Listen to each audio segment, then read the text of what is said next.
दोस्तों सोचो जरा क्या हो अगर अचानक से स्पेस में एक बड़ा सा ब्लैक बॉल अपीयर हो जाए और उसमें से आवाज आए कि मैं तुम्हारा गॉड हूँ। आखिर क्या है इस बॉल की हकीकत, आइए देखते हैं आज की साइंस फिक्शन फिल्म में जिसका नाम है ड्यूस द डार्क स्फीयर।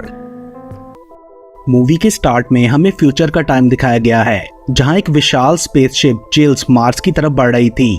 वहां उसे एक स्ट्रेंज से स्फेरिकल ऑब्जेक्ट को इन्वेस्टिगेट करना था जो कि अचानक से मार्स के ऑर्बिट में आ गया था। उस शिप के अंदर 6 लोग होते हैं जो कि 8 महीने से हाइबरनेशन में थे। फिल्म की लीड रोल कार्ला उनमें से सबसे पहले जागती है।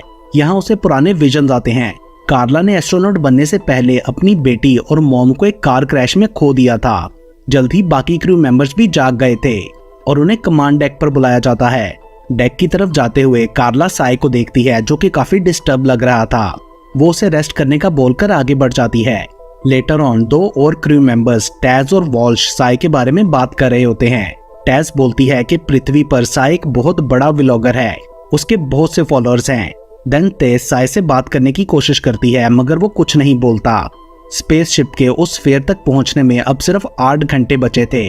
कार्ला और कमांडर सेन स्फीयर को स्कैन करके उसके बारे में जानने की कोशिश करते हैं मगर उन्हें कुछ खास नहीं पता चलता। कार्ला बोलती है कि उन्हें वापस चले जाना चाहिए, यहाँ कुछ भी नहीं है। मगर सेन कहता है कि उन्हें अपना मिशन पूरा करना है। इसके लिए वो लोग अपने प्रोग्राम के सीईओ वैंस से कांटेक्ट करते हैं जो कि होलोग्राम मशीन के थ्रू उन्हें बताता है कि उन्हें उस मिस्टीरियस स्फीयर को इन्वेस्टिगेट करके पता लगाना है कि आखिर वो क्या चीज है। वो बताता है कि ये आज तक की सबसे बड़ी मिस्ट्री है, इसलिए पृथ्वी पर लोग भी इसके बारे में जानना चाहते हैं। कुछ देर बाद कार्ला को अपनी डेड मॉम की आवाज सुनाई देती है जो कि उसे बुला रही थी। दूसरी तरफ साई को भी अजीब आवाजें सुनाई देने लगी थी। रूम में जाने पर वैंस कार्ला को वीडियो कॉल करता है। वो कार्ला के लिए परेशान था क्योंकि वो उसे टेंस दिखाई दे रही थी मगर कार्ला उसकी बात को टाल देती है। तभी अचानक से कॉल कट जाती है और लाइट भी फ्लिक हुई थी। शिप का एआई उन्हें इन्फॉर्म करता है कि उनका संपर्क पृथ्वी से टूट चुका है क्योंकि वो डार्क स्फीयर अजीब सी लेजर बीम शिप पर डाल रहा था। जैसे जैसे शिप स्फीयर के करीब जा रही थी मसला बढ़ता जा रहा था। सब लोग कमांड डेक में इकट्ठे हो जाते हैं। कार्ला को स्फीयर के बारे में अजीब तरह की इंफॉर्मेशन मिलती है। वो सबको बताती है कि स्फीयर बार बार ड्यूस का वर्ड ट्रांसमिट कर रहा है। ये एक लैटिन वर्ड है जिसका मतलब है गॉड। साई बोलता है कि उन्हें तुरंत वापस जाना चाहिए मगर कोई उसकी बात नहीं सुनता। सो साई डर के वहां से चला जाता है। कार्ला सेन से बोलती है कि जब तक वैंस से दोबारा कांटेक्ट नहीं होता हमें यहीं रुक जाना चाहिए मगर सेन इंसिस्ट करता है कि उन्हें आगे बढ़ना है क्योंकि वैंस का लास्ट ऑर्डर यही था। वो कहता है कि ये जरूर गॉड है जो उनसे कांटेक्ट कर रहा है मगर कार्ला बोलती है कि ये कोई एलियन भी हो सकता है। लेटर ऑन साई उन्हें कॉरिडोर में मिलता है जो काफी पैनिक लग रहा था। वो कार्ला को बताता है कि हमारा जजमेंट डे आ चुका है क्योंकि उसे अपने माइंड में अजीबोगरीब आवाजें सुनाई दे रही थीं। उसके बाद वो सब लोग उस बीम लाइट के बारे में डिस्कस करते हैं। कार्ला बोलती है कि ये गॉड नहीं बल्कि आउटर स्पेस का कोई एलियन क्रिएचर है जिसे उन्हें एग्जामिन करना होगा। ये सुनकर अल्फ बोलता है कि हमें फिर उस एलियन को खत्म करने का रास्ता भी ढूंढना होगा। तभी कार्ला को दोबारा आवाज आती है जो कि उसकी डेड बेटी की थी। उधर साई अजीब आवाजों से तंग हो रहा था। अल्फ और तेज कार्ला को रेस्ट करने के लिए रूम में भेज देते हैं और वो दोनों कार्गो बे में साई को ढूंढने जाते हैं तो कार्ला भी उनके साथ आ जाती है। वो लोग अलग अलग होकर साई को ढूंढ रहे थे। जल्द ही साई तेज को मिल जाता है। उसे कुछ आवाजें हॉन्ट कर रही थीं जिसकी वजह से वो अपनी बॉडी पर ऑकल्ट सिंबल्स बना रहा था, ऐसे जैसे वो किसी इवल पावर के कंट्रोल में हो। तेज ये देखकर जोर से कार्ला को बुलाती है मगर उनके आने तक साई ने तेज को मार डाला था। कार्ला को देखकर साई उसे भी होस्टेज बना लेता है और उन्हें ऑर्डर करता है कि शिप को वापस मोड़ लो क्योंकि आगे जाकर भी तो तुम लोगों ने मरना ही है। साथ ही वो ये भी कहता है कि हम कमांडर को भी मार डालेंगे क्योंकि वो कुछ छुपा रहा है। मगर तभी सेन अचानक से वहां पहुंचकर साई को शूट करके मार देता है और अल्फ को ऑर्डर करता है कि तेज और साई की बॉडीज को बैग में डाल दो और खुद कार्ला को लेकर वापस रूम्स की तरफ जाता है। तो कार्ला उससे पूछती है कि क्या तुम सच में कुछ छुपा रहे हो मगर सेन कहता है कि नहीं और गुस्से से कार्ला को मिशन कंटिन्यू करने को कहता है। अब उसके पास सिर्फ 3 घंटे बचे थे स्फीयर तक पहुंचने में, इसलिए अब वो लोग जेल से निकलकर एक छोटे स्पेसक्राफ्ट में आगे बढ़ते हैं। आगे बढ़ते हुए कार्ला स्फीयर पर बना कोई अजीब स्ट्रक्चर नोटिस करती है मगर उसे समझ नहीं आता कि आखिर क्या है। तभी अचानक पृथ्वी से उनका कनेक्शन भी रिस्टोर हो चुका था।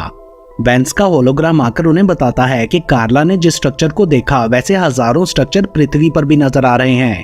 तो साइंटिस्ट का ख्याल है कि मे बी ये स्फीयर हमें ऐसे आंसर दे सकता है जो हमें चाहिए, इसलिए इन लोगों को अपनी इन्वेस्टिगेशन पूरी करनी होगी। सबसे पहले अल्फ और कार्ला ने स्फीयर में जाना था, मगर वेल्श भी उनके साथ जाने के लिए तैयार हो जाता है, जो कि एक साइंटिस्ट था। सो वो तीनों क्राफ्ट से बाहर स्फीयर की सरफेस पर जाते हैं, जबकि सैन उन्हें ऑब्जर्व कर रहा था। उस स्ट्रक्चर की तरफ बढ़ने पर उन्हें पता चलता है कि वो एक गेट है जिसमें से लाइट निकल रही थी।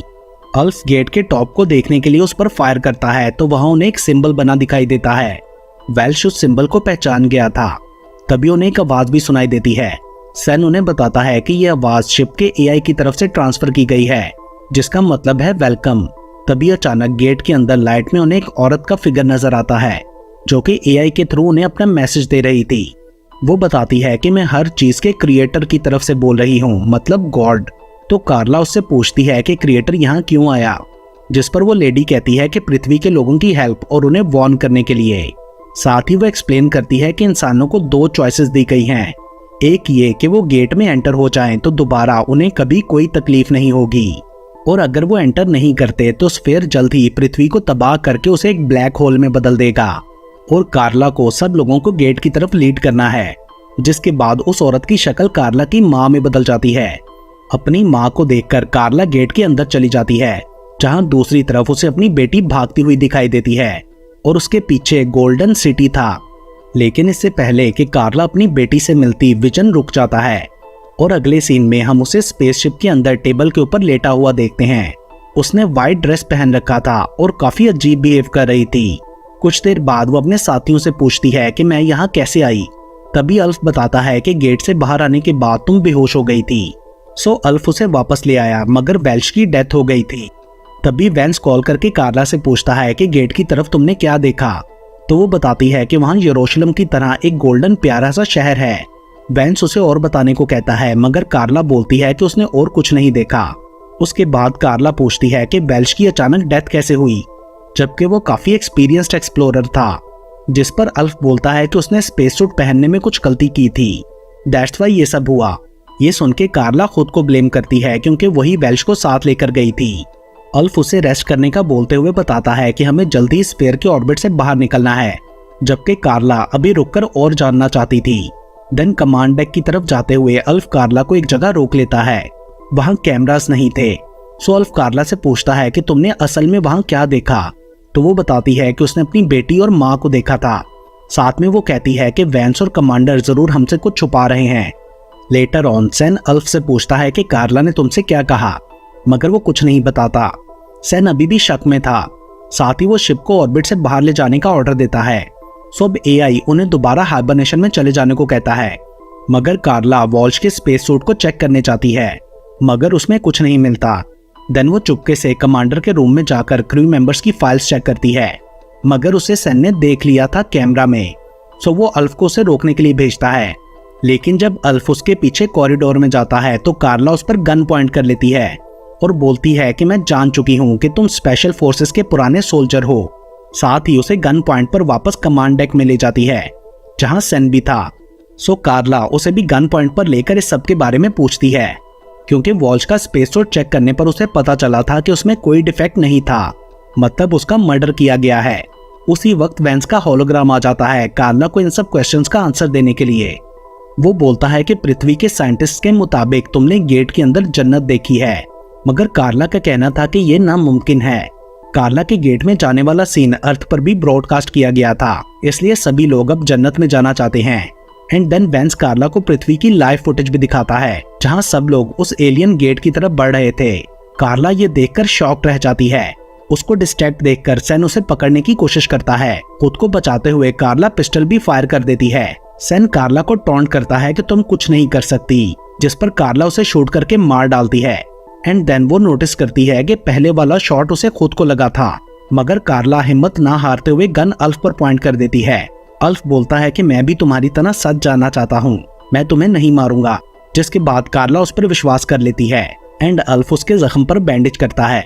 उसके बाद कार्ला बोलती है कि वो स्फीयर में वापस जाकर उसे डिस्ट्रॉय करना चाहती है, इससे पहले कि वो पृथ्वी को ब्लैक होल में बदल दे। सो अल्फ बोलता है कि हम बॉम्ब के थ्रू उसे डिस्ट्रॉय कर सकते हैं, जिसके बाद अल्फ शिप की दूसरी साइड पर बॉम्ब के पास आता है और कार्ला कमांड डेक में वेंस से स्फीयर की सच्चाई का पूछती है। और फाइनली वो बता देता है कि ये प्लेनेट एक्चुअल में उसने खुद बनाया है, क्योंकि पृथ्वी पर इंसानों की पॉपुलेशन बहुत बढ़ चुकी है, इसलिए वो 15 बिलियन लोगों को पृथ्वी से निकालना चाहता था ताकि बाकी के 6 बिलियन लोग आराम से अर्थ पर रह सकें। साथ में वो ये भी बताता है कि ये स्फीयर अर्थ को डिस्ट्रॉय नहीं कर सकता। इसे जन्नत बोलकर वेंस ने लोगों को बेवकूफ बनाया था। उसका प्लान ये था कि लोगों को लालच देकर गेट के अंदर ले जाता जहां वो मारे जाते। ये सुनकर कार्ला पूछती है कि फिर मैं अक्सर अपनी डेड मॉम और बेटी को कैसे देख और सुन पाती हूँ। तो यहाँ पता चलता है कि एक्चुअली वेंस ने एक्सीडेंट के बाद उसके ब्रेन में एक चिप प्लांट कर दी थी और वो एक्सीडेंट भी वेंस ने ही कराया था। असल में वेंस कार्ला को ट्रेन और कंट्रोल करके ऐसा बनाना चाहता था जैसी वो अब है। ये दिल दहला देने वाली हकीकत सुनकर कार्ला बोलती है कि अगर उसकी मॉम अभी यहाँ होती तो वो तुम्हें एक स्टोरी सुनाती कि 5 लोग एक बोट पर फंस गए थे जबकि रिसोर्सेज सिर्फ 3 लोगों के ही थे, सो कोई से 2 लोगों को मार देना चाहिए था। वेंस बोलता है कि हाँ ऐसा तो करना पड़ता, बट कार्ला बोलती है कि मेरी मॉम के पास एक और तरीका था सबको बचाने के लिए। वो ये कि लोग मछलियां पकड़ सकते थे, आइलैंड ढूंढते और शिप का इंतजार करते। उनका मेन पॉइंट ये था कि सबको जिंदगी के लिए लड़ने का चांस मिलना चाहिए, क्योंकि फ्यूचर के बारे में तो कोई भी नहीं जानता। दूसरी तरफ अल्फ ने बॉम्ब तैयार कर लिया था, मगर वेंस उनका प्लान जानते हुए चिल्स की सेल्फ डिस्ट्रक्शन स्टार्ट कर देता है।